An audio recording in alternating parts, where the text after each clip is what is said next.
पूर्ण दरबार उभा राहिला. प्रत्येक मावळ्याने आपल्या डोक्याचा पेठा काढला आणि राजाला मुजरा केला. शिवरायांना प्रत्येक मावळ्याने मुजरा केला. हा दरबार पाहिला, हे 32 मानाचं सिंहासन पाहिलं आणि आपल्या राजांचं अंतःकरण भरून आलं. राजांच्या डोळ्यात पाणी आलं. हा दरबार पाहिला आणि हे 32 मानाचं सिंहासन पाहिल्याच्या नंतर आपल्या आईकडे एक नजर गेली. आऊसाहेब शिवाजी म्हणतात की आऊसाहेब, ज्या वीरांनी, ज्या मावळ्यांनी, ज्या पोरांनी या सह्याद्रीच्या कुशीत खंबीरपणे साथ दिली, तेच मावळे आज आनंदाच्या सोहळ्याला या सदरेवरती पाहण्यासाठी मिळत नाहीत.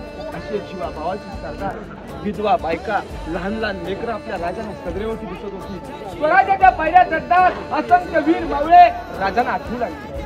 राजे म्हणाले, ही नवी स्वराज्याची पहिली पायरी चढतो हे आमचे तानाजी माणूस रे, की राज आधी लगीन कोंढाण्याचं, मग आमच्या रायबाचं. असा माझा गड आला पण सिंह गेला. सुरार बाजीप्रभू देशपांडे, येड्याचे वीर, मराठी दौडले 7, असे प्रतापराव गुजर या सगळ्यावरती तिथे दिसत नाही. बाजीप्रभू देशपांडे तर शिवाजी वाचले, शिवराय असे शिवा काशीत, तेही या सगळ्यावरती कुठे दिसत नाही. राजे स्वराज्याच्या पायऱ्या चढत सिंहासनाच्या गादीवर आरूढ होणार त्यावेळी आपल्या राजाने आपल्या आईचं दर्शन घेतलं आणि 78 वर्षाचे जिजाऊ महासाहेबांचे डोळे पाण्याने भरून आले. आऊसाहेब म्हणाल्या की बाळ आमचा शिवबा अहो लहान असताना शिवनेरीच्या काळ्या खडकात मातीत खेळणार आणि तो शिवबा आज या 32 मानाच्या सिंहासनावर आरूढ होणार. त्या मातेला किती आनंद झाला असेल.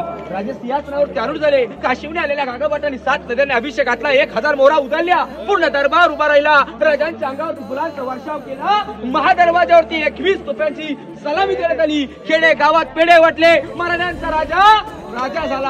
आणि याच ठिकाणावर एका शिल्पकाराने ललकार दिली की महाराज प्रौढ प्रताप पुरंदर क्षत्रिय कुलवंश सिंहासनाधीश्वर महाराजा धीराज श्रीमंत श्री छत्रपती श्री शिवाजी महाराज की जय. छत्रपती संभाजी महाराज की जय. राजमाता जिजाऊ की जय. आणि 6 जून 1674 आपल्या राजांचा राज्याभिषेक या सगळे होते. झुकल्या वाकल्या गर्विष्ठ माना या शिव